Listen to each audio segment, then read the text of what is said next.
Nagpatupad na ng forced evacuation sa ilang bahagi ng Camarines Norte at Quezon Province bilang paghahanda sa bagyong Pepito. May mga banta kasi ng daluyong sa ilang lugar na malapit sa dagat. Saksi live, si Sandra Aguinaldo. Sandra? Yes, Pia, patuloy nga ang paghahanda ng Diet Local Government para sa pagdating ng bagyong Pepito. At kanina ay nagsagawa sila ng forced evacuation, kaya may mga pamilya dito, Pia, na sa evacuation centers na magpapalipas ng gabi. Sa paaralang ito muna mananatili ang nasa 80 pamilya na inilikas mula sa tabing dagat sa Diet Camarines Norte. Nagpatupad kasi ng forced evacuation ang lokal na pamahalaan sa ilang barangay doon. Ayon sa Diet MDRRMO, pinalikas ang mga residente dahil sa banta ng storm surge o daluyong na posibleng umabot ng 2 hanggang 3 metro sa susunod na 2 araw. Pero dahil gabi na, ipagpapatuloy na lang ang pagpapalikas bukas. Sa Catanduanes, inaasahang tatama bukas ng gabi o linggo ng madaling araw ang bagyo. Pero posibleng maramdaman ang bagsik ng Pepito sa Camarines Norte na pasok sa cone of probability o uncertainty ng bagyo. Ang Office of Civil Defense 5, puspusa na rin ang kanilang paghahanda lalo na't buong Bicol Region ang maapektuhan ng bagyong Pepito.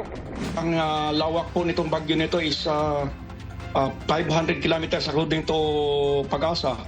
So kami po ay naghahanda at ang DSWD po natin ay immediately after the Christine, sir, ay nakapag-replenish na sila ng mga family food packs. At ngayong araw, sir, merong 8 trucks ng family food packs ng DSWD from the Visayas na dadalhin dito sa Bicol para pandagdag doon sa replenishment.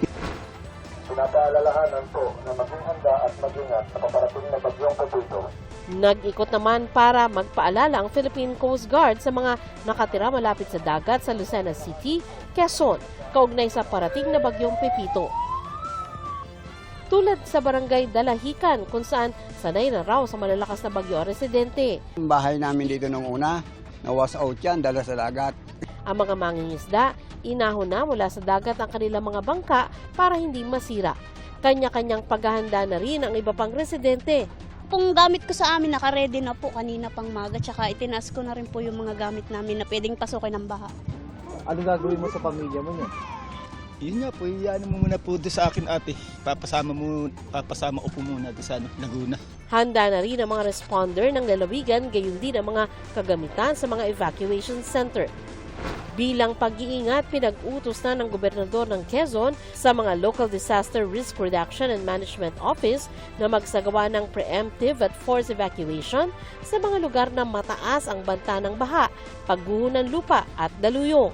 At kung may mga residenteng di susunod sa pagpapalikas. Tinalaga na rin ang PNP at ang Army na tumulong sa pagsiguro ng forced evacuation sa ating mga kababayan na hindi susunod.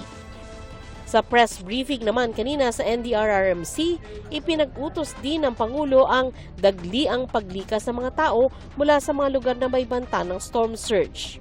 It seems to be a significant one because if we're talking about 3 meters, that's almost 1 floor. So kailangan talaga nating abisuhan ang mga LGUs. Sinabihan din ng Pangulo ang DILG na makipag-ugnayan sa mga lokal na pamahalaan bilang paghahanda sa epekto ng bagyo. Kailangan din daw na ma-deploy na ang mga emergency vehicle, heavy equipment, rubber boats at air assets ng gobyerno sa mga lugar na tatamaan ng bagyo. Pia, sariwa pa sa alaala ng mga residente dito yung bagyong nagdaan, yung Christine at maging yung Ulysses ng 2020. Kaya po, may mga kababayan tayo dito na talaga naghanda. No? Meron isang malaking grocery store dito kanina na nakita ko halos wala ng tinapay. At meron din po mga kusa na ring lumikas. Katunayan, Pia, ay punuan na pati yung mga hotel dito. Yan muna po ang pinakahuling ulat. Ako po si Sandra Aguinaldo, ang inyong saksi.